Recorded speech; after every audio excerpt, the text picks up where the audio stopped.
નમસ્કાર, હું છું વિક્રમ વકીલ અને તમે જોઈ રહ્યા છો હોટલાઇન ન્યૂઝ. આપણે ત્યાં કેટલીક મોટરસાઇકલો એટલી હાઈ સ્પીડની હોય છે, એટલી બધી પાવરફુલ હોય છે કે જેને કંટ્રોલ કરવી મુશ્કેલ બની જાય છે. ખાસ કરીને જે એટલા એક્સપર્ટ નથી હોતા મોટરસાઇકલ ચલાવવામાં.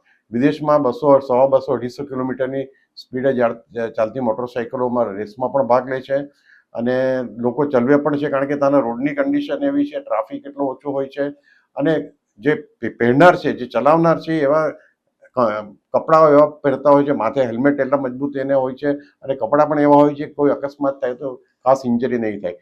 પરંતુ આપણે ત્યાં 2 અકસ્માતની વાત મારે કરવી છે. હમણાં એક સુરતમાં એક યુવાન હતો, 19 વર્ષનો યુવાન, ઘરમાં એકમાત્ર કમાનાર, અને એને મોટરસાઇકલનો ખૂબ શોખ હતો. એ મોટરસાઇકલ લઈને 120ની સ્પીડે નીકળ્યો અને મોટરસાઇકલ સ્લીપ થઈ ગઈ. તો એ જે રીતે અથડાયો એનું લોકો ધડથી અલગ થઈ ગયું અને ખૂબ જ બિહામણું મોત મળ્યું. એ જ રીતે અમદાવાદમાં હમણાં પરમ દિવસે BMW કંપનીની મોટરસાઇકલ લઈને એક યુવાન નીકળ્યો હતો, નામ હતું પાર્થ કલાલ.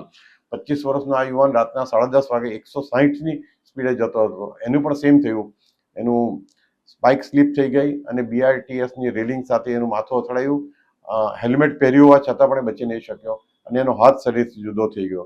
એટલે હોટલાઇન ન્યૂઝની પણ યુવાનોને અપીલ છે, તમે મોટરસાઇકલ ચલાવો, ટુ વ્હીલર ચલાવો, પરંતુ આપણા રસ્તાઓ શહેરની ટ્રાફિકની વચ્ચે સ્પીડની મર્યાદામાં ચલાવો, નહીં તો ખૂબ જ ગંભીર પરિણામ ભોગવી શકાય એમ છે.